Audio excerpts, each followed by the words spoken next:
But that's true, I guess. When they go into figures, they always take it on the high side. And it hasn't, it's given me many more problems than I ever thought that I would acquire if I ever became affluent. As Hollywood's ideal couple in 1947, Bob Hope and Bing Crosby were hiding a dirty secret behind their iconic road films.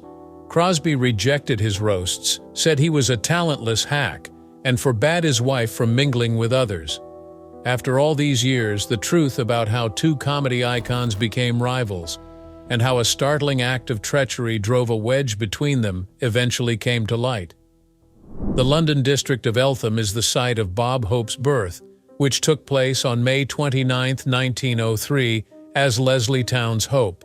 His mother, Avis, was a Welsh light opera singer, while his father, William, was a stonemason from Somerset. Living conditions in England were difficult and funds were limited. William, thinking he might have a better life in America, sailed for the United States in 1907 and eventually moved in Cleveland, Ohio, where his brothers were already employed as pipe and steam fitters. He summoned his wife and 6 boys a year after that. On March 30, 1908, the family reached Ellis Island after traveling in 3rd class on the SS Philadelphia. Bob was wrongly classified as 2 years old instead of 4 years old when the immigration officials logged their information. This mistake remained on his official paperwork for years. Cleveland was a tough place to live. Living in a cramped house close to Don's Corners, the Hope family had a hard time making ends meet. One way they made ends meet was by taking in boarders. Avis was an unwavering source of encouragement for her children through thick and thin. She encouraged Bob's innate talent for performing by teaching him to sing. Even though they were struggling financially, his mother made sure he had opportunities to develop his abilities, which included imitating others, telling jokes, and performing little dance routines. At the age of 10, Bob had his first taste of performing. At Cleveland's Luna Park, he competed in and won a Charlie Chaplin look-alike contest. Even if performing wasn't his primary goal back then, he liked the rush of being in the spotlight. He shifted his focus to boxing instead.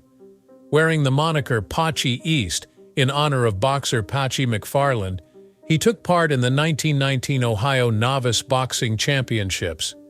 Prior to his loss in the finals, he won 3 fights. In his latter years, he made light of the fact that he devoted more hours to painting than Picasso. Bob attempted hustling pool, sold shoes, worked as a soda jerk, and peddled newspapers in order to support his family. Through his work, he met individuals from all walks of life.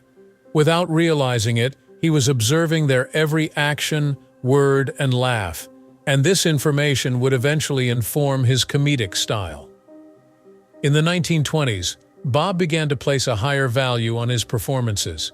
He trained with seasoned dancers like Johnny Root, Racist Brown, and King Rice, which led to modest vaudeville gigs. Mildred Rosequist was his first performance partner, but her mother wouldn't let her go, so he switched to Lloyd Durbin and then George Byron.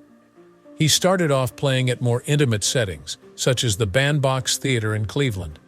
He persisted, made progress, and eventually rose through the ranks.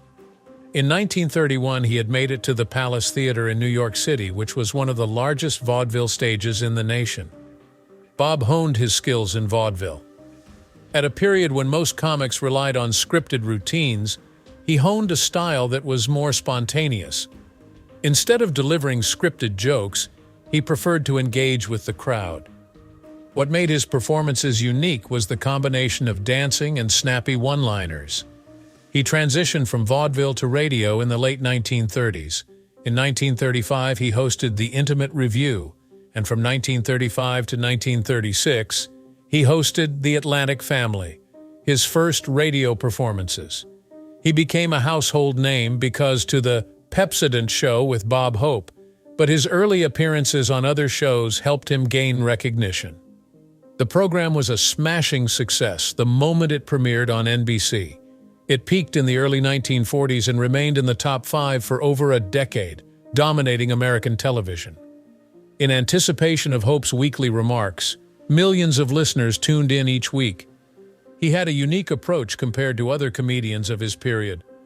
Hope made a mockery of himself while most radio personalities portrayed fake characters. In order to keep his content interesting, he laughed about ordinary life and true happenings. He instructed his staff to peruse the paper and find humorous headlines to use as punchlines. Hope would select the finest jokes from among hundreds that they wrote weekly. Decades later, late-night talk show monologues would emerge from this fast-paced style. 3 Peabody Awards, the industry's greatest recognition, attest to his widespread renown. In 1944, he received the first one, which acknowledged his contributions to raising morale among soldiers. His selflessness was lauded by the Peabody Committee, who said that the happiness he offered to the soldiers was immeasurable. Additional Peabody Awards for his television and radio work came later in life. The Pepsodent Show was an integral element of American culture during its heyday, when it was the most popular radio show in the country. It topped the charts from 1942 through 1944, demonstrating that humor had the power to do more than just amuse. It could unite people and elevate their spirits during difficult times. Bob continued to have an impact even after radio had died out. The Radio Hall of Fame recognized him in 1990, the last recognition for a man who had spent decades molding the comedy industry. Bob Hope's beginnings in the entertainment industry were far from glamorous. Going Spanish, a short film he appeared in for the first time in 1934, was so terrible that he subsequently said it should have been used as punishment. He became known for his particular kind of humor, incisive, self-aware, and impeccable in its timing. People loved him since he wasn't serious all the time. In 1938, he got his big break at the major telecast. Thanks for the Memory, which Hope and Shirley Ross sang, became an immediate smash, and the musical comedy itself wasn't just any musical.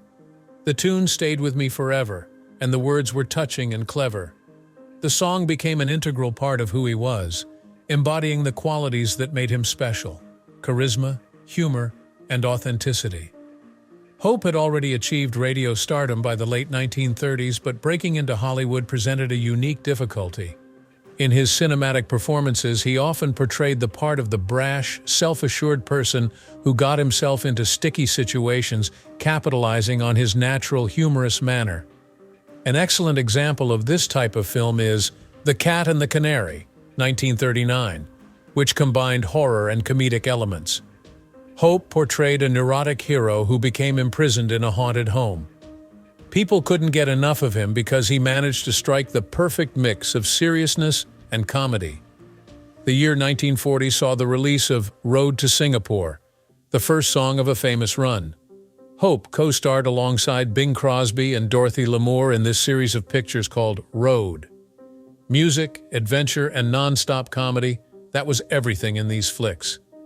Despite Crosby's role as the slick talker and Hope's as the wisecracking coward, the two had fantastic chemistry as they pursued Lamour. The authenticity of these flicks was their defining feature. A lot of the funny stuff didn't even make it into the screenplay. Hope and Crosby were often making each other laugh and breaching the fourth wall. Audiences adored the films because of their lively banter. One of the most famous episodes, Road to Morocco, 1942, was one of more than 20 in the series. Despite its simplicity, the recipe was always effective. The fact that Hope and Crosby were truly enjoying themselves was palpable. Hope shone his ability to carry a whole picture even when he wasn't part of the Road series. He was gifted at parodying established genres and making light-hearted fun of them. In this regard, The Paleface, 1948, stands out. He portrayed a timid dentist who, by chance, became a legendary figure in westerns. What made the concept of Hope as a gunslinger so humorous was how absurd it seemed. He portrayed the hero who went in over his head and managed to survive, rather than a tough guy. His love of parody continued with the comedic My Favorite Brunette, 1947, and the horror comedy The Ghostbreakers, 1940. In which Hope spent the night in a haunted house while trying to outwit the evil spirits. The typical action hero would have fought his way out of difficulties, but he always found a way to talk his way out of it. He stood out from other notable men of his period because of that. On May 6, 1941, Bob Hope embarked on his first USO tour, marking the beginning of an era. He gave a live performance of his NBC radio show to a crowd of servicemen that night at California's March Field. For him, it was an exciting first, and for the USO, which had just been formed a few months before, it was a watershed event. The stadium was packed with soldiers who couldn't wait to watch their favorite Hollywood celebrity play live. More than just a musical performance, Hope provided them something to chuckle about. His quips were short, witty, and made just for them. He went into detail about their routines, hardships, and the peculiarities of life on military posts. Rather than being a staged production, it had an intimate quality. The soldiers' raucous laughing was Hope's first sign that he had discovered his ideal listeners. It was all transformed by that show. Hope performed at military installations and camps around the United States over the following 15 months. After that, he performed all around the world throughout World War II. He traveled to some of the world's most perilous locations between 1941 and 1945. Many of his performances throughout the Pacific and Europe took place close to areas of active hostilities. During his 2-month tour in the South Pacific in 1944, he covered 30,000 kilometers. He performed over 150 gigs during his travels, which took him to Australia, New Guinea, and Hawaii. He paid little attention to the location's infrastructure, which included improvised stages and faulty gear, because what mattered most were the troops. Tours with Hope were dangerous. Knowing the impact he had on American morale, German soldiers monitored his whereabouts. He continued performing despite the bombings of the towns where he had recently played. He made it a part of his performance instead. He would make light of a bomb going off nearby or himself being there under difficult circumstances. For that, the troops adored him. The troops felt a sense of homecoming during his performances, which went beyond mere humor. To take the performances to the next level, he would even bring in musicians, dancers, and vocalists. His comedic timing, delivery, and audience-specific quips made each performance unique.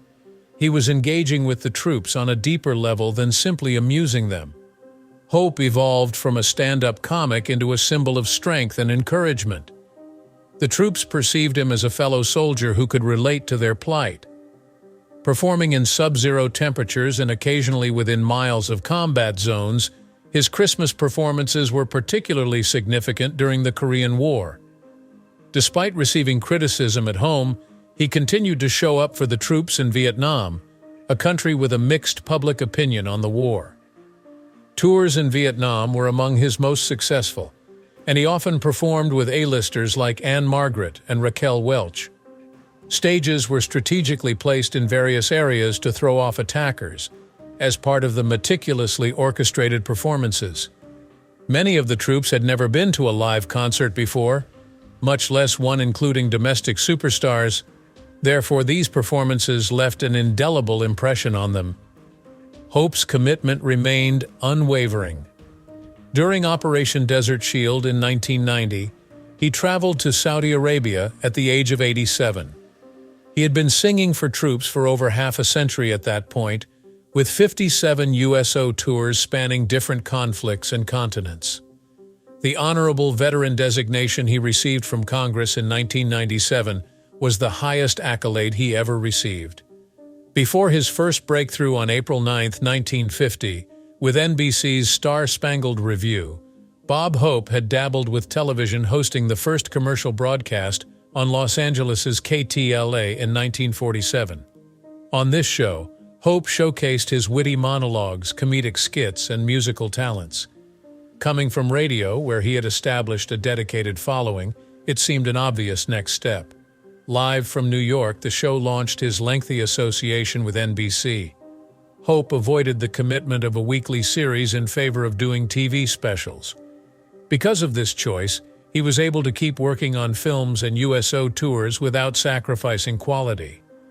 He stood out due to his early television success.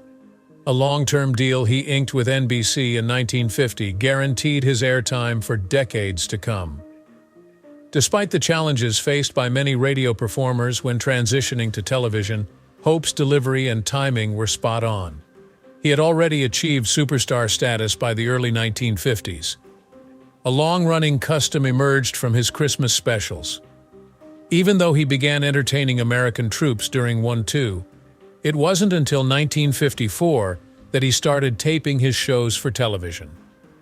In these shows, he entertained troops all around the globe, frequently bringing A-listers like Neil Armstrong, Anne Margaret, and Raquel Welch. For soldiers stationed far from home, these broadcasts were more than simply festive cheer. They were opportunities for connection. Among the most notable was his Vietnam Christmas presentation, which premiered in January 1970 and achieved a then-record 64% viewership. Soldiers caught in the midst of a contentious conflict found solace in Hope's visits, which served as more than simply entertainment. His final overseas USO tour was in 1990 during Operation Desert Shield, although his Christmas specials continued for decades after that.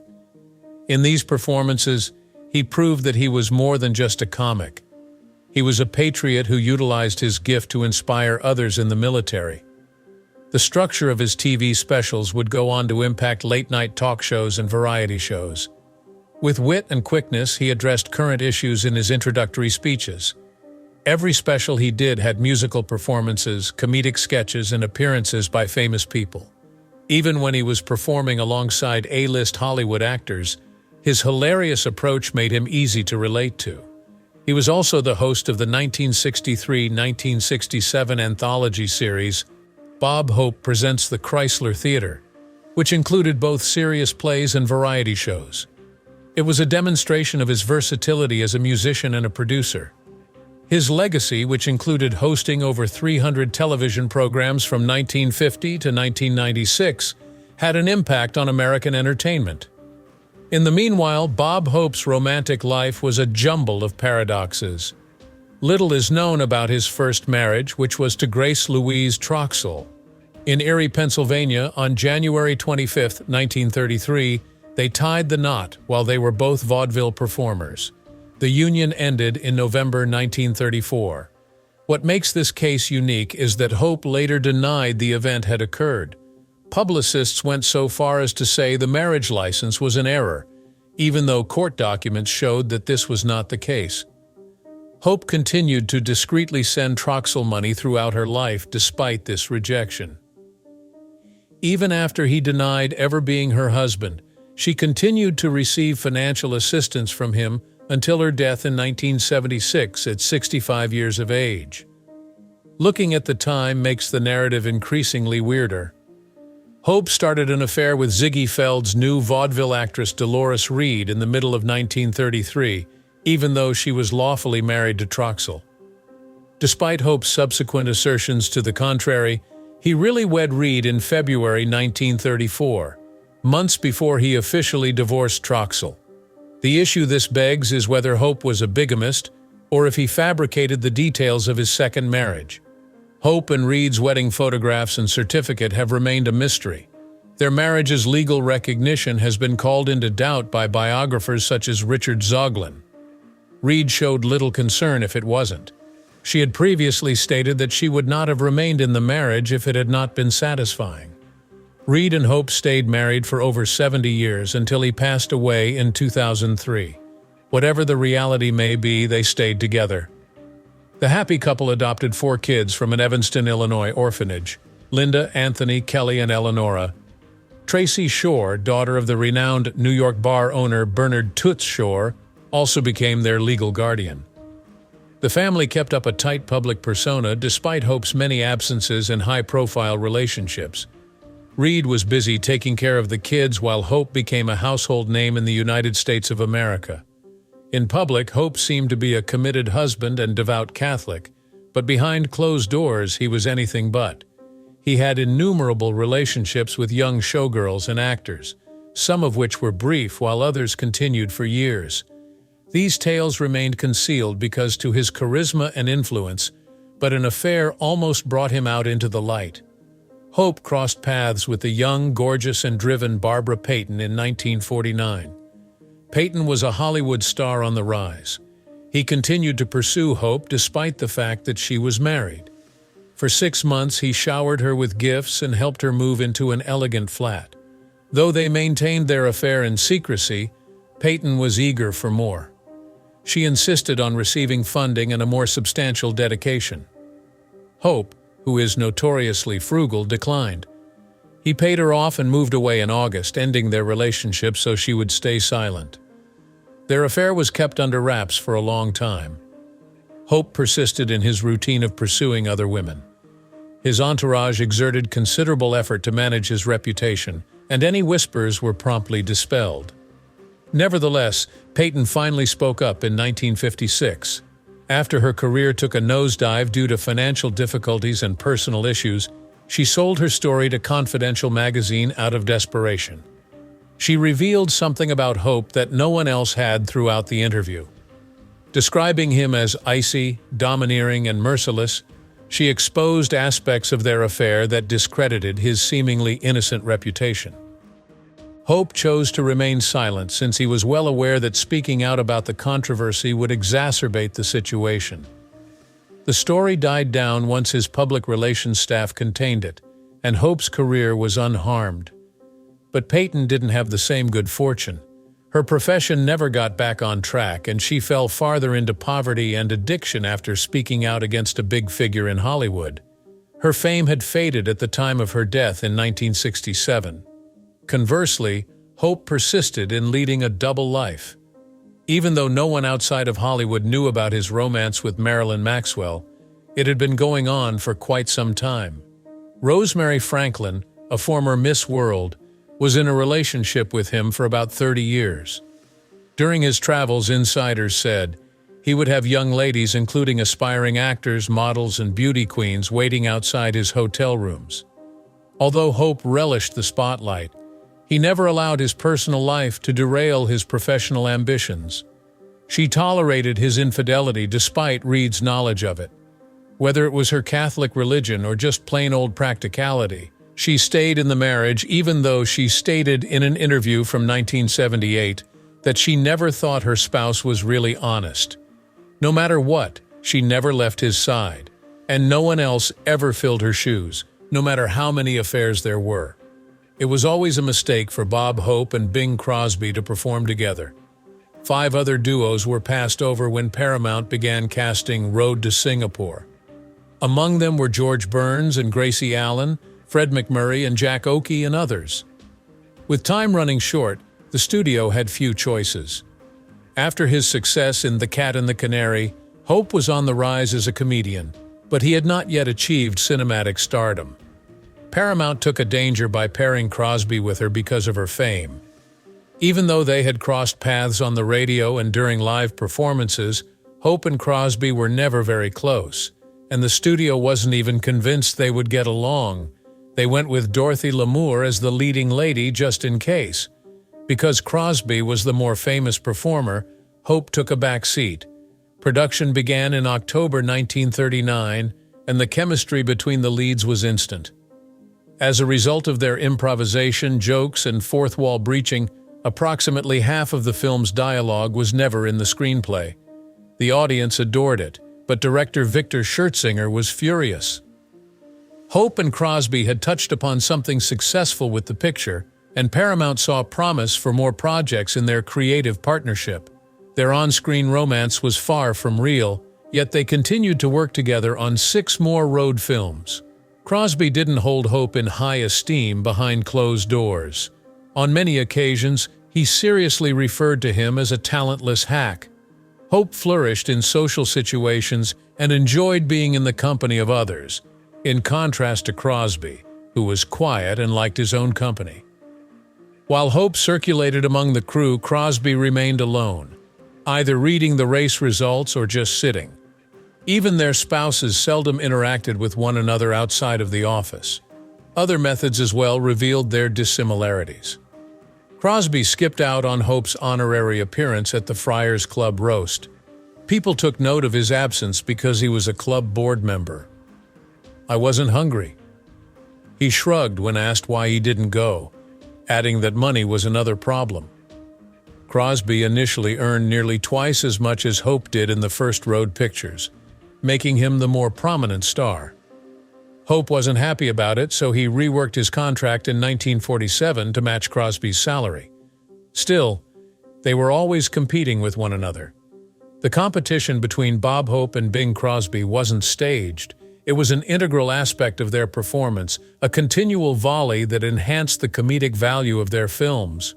Hope announced to the crowd, "He's going to sing, folks," in the 1952 song Road to Bali. "It's time to get some popcorn now." They kept up the pretense while they were in public, such as during interviews. Hope famously stated, "There's nothing I wouldn't do for Bing, and he wouldn't do for me." That's exactly how they lived their lives, doing nothing for one another. Despite the fact that they were never really close, their comedic timing made them appear to be inseparable. The funeral for Bob Hope's longtime friend Jimmy Stewart was attended by Hope, who was 94 years old. His shaky frame was noted. A year down the road, he and fellow hosts Milton Berle and Sid Caesar took the stage for the Primetime Emmys' 50th anniversary. Notable Hollywood figures Gloria Stewart and Fay Wray were also present. Hope maintained ties to his fame-making industry even in his latter years. The Bob Hope Gallery of American Entertainment opened at the Library of Congress in 1999, and he was there to witness the unveiling. The museum paid tribute to him by showcasing two significant exhibitions spanning his life and work. At the Hope Classic golf event the next year, he hugged Swedish player Jesper Perovi, making one of his last public appearances at the age of 97. After then, his health started to deteriorate. He ended up in the hospital a year after that due to pneumonia. Hope accomplished something very few people ever do, despite his advanced years. His 100th birthday was commemorated on May 29, 2003. On this day, which was officially recognized as Bob Hope Day in 35 states, the junction of Hollywood and Vine in Los Angeles was renamed to Bob Hope Square. His humor was still keen. He remarked, "I'm so old they've canceled my blood type." Hope had always been quiet about his beliefs, but he converted to Catholicism 7 years before he passed away. In 1998, he also had a strange encounter with death. The Associated Press accidentally posted an obituary he had written, and the U.S., even before they realized he was alive, the House of Representatives reported his death. Bob Hope was mostly healthy into his old age, though he did get weak in his twilight years. He died in his Toluca Lake, California, home on the morning of July 27, 2003, only 2 months after turning 100 years old. The grandson of Bob Hope went on to say that as he was dying, his wife Dolores asked him where he wanted to be laid to rest, and he simply said, "Surprise me." His body was first interred in a mausoleum vault in San Fernando Mission Cemetery, but his remains were later transferred to the newly constructed Bob Hope Memorial Garden, which is next to the cemetery. 8 more years passed until Dolores passed away at the age of 102. Cartoonists from all around the globe paid tribute to him after he passed away. After his death in 1977, many people depicted his longtime friend Bing Crosby as a gatekeeper to paradise. A guy who had lived his life bringing joy to others, had the ideal farewell.